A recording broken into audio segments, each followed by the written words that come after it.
Jadi jadilah perempuan-perempuan seperti Siti Maryam, teman-teman sekalian, menjaga kehormatan kesucian dirinya. Caranya gimana?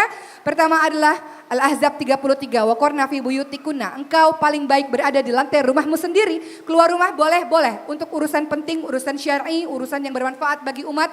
Setelah engkau mendapatkan restu dari orang tuamu masih gadis atau sudah menikah, engkau dapat restu izin dari suamimu. Kedua, Al-Ahzab 59. Engkau boleh untuk keluar rumah, teman-teman sekalian, engkau ingin menjadi wanita-wanita yang baik misalnya.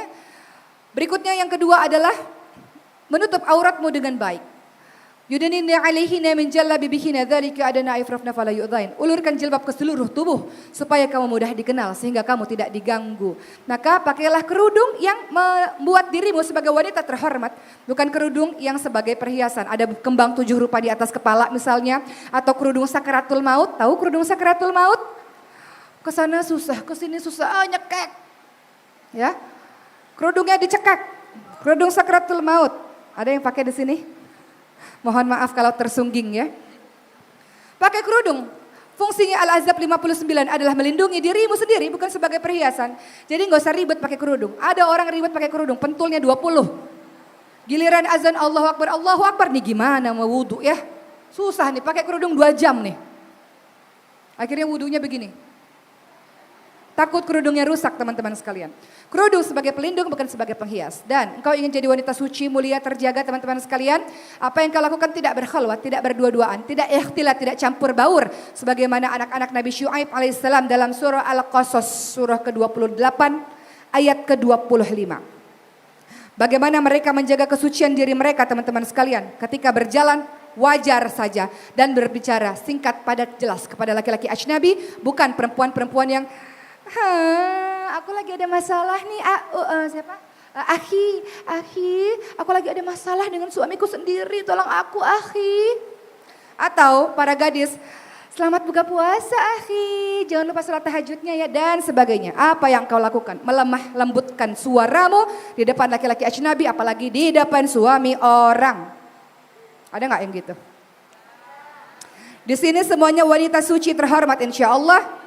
Jangan pernah berlindung pada Allah dari pelakor dan jangan pernah jadikan diri kita sebagai seorang pelakor insya Allah. Baik, tahu pelakor? Kok gaul? Apa pelakor?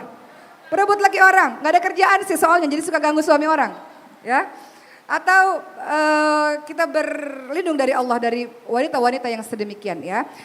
Bagaimana caranya engkau ingin jadi wanita mulia, terjaga, terhormat, menjaga kesucian dirimu seperti Siti Maryam? Baca surah Al-Qasas ayat 25. Bagaimana anak-anak Nabi Syuaib ketika ditolong oleh Nabi Musa. Anak-anak Nabi Syuaib hendak mengambil air untuk hewan ternak mereka. Namun banyak laki-laki di sana. Anak-anak Nabi Syuaib tidak mau ikhtilat, tidak mau campur baur. Maka anak-anak Nabi Syuaib pun didatangi oleh Nabi Musa alaihissalam dan Nabi Musa tolong kedua perempuan tersebut.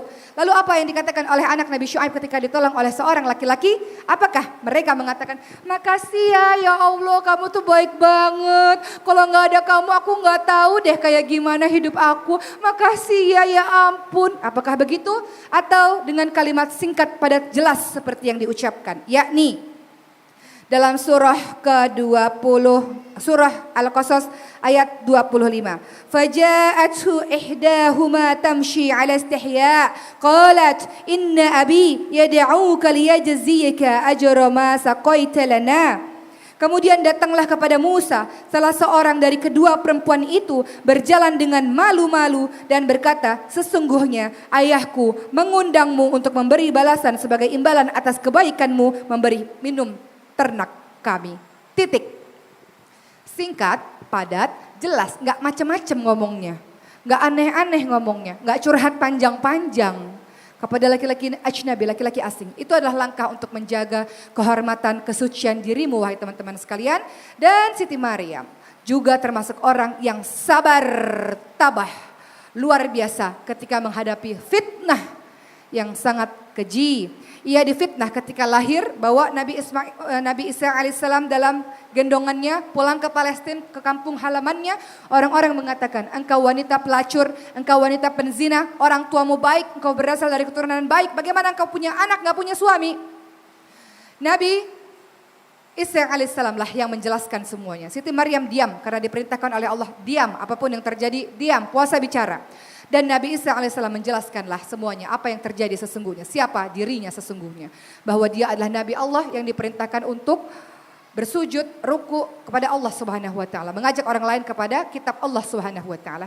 Begitulah teman-teman, bagaimana kisah dari Siti Maryam. Saya berharap dengan ucapan saya yang cepat ini, teman-teman semua bisa memahami bahwa sebagai ibu kita punya kewajiban untuk punya cita-cita besar kepada anak-anak kita.